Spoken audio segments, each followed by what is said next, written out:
অব্যক্ত বিস্ফোরণ বুকে ধারণ করে চলমান ছিল শেখ হাসিনার ফ্যাসিবাদের বিরুদ্ধে লড়াই।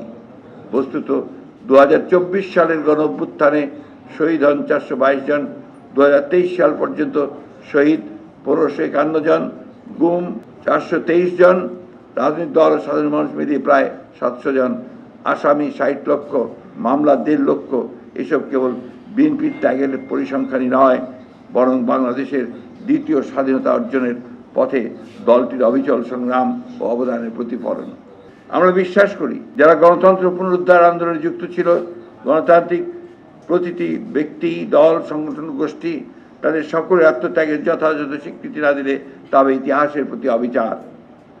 সকল শ্রেণী, পেশা, মতের মানুষের অংশগ্রহণকে সম্মান জানিয়ে জনগণের লুণ্ঠিত ভোটাধিকার ফিরিয়ে এনে একটি প্রকৃত গণতান্ত্রিক বাংলাদেশ প্রতিষ্ঠাই আমাদের সর্বোচ্চ অগ্রাধিকার।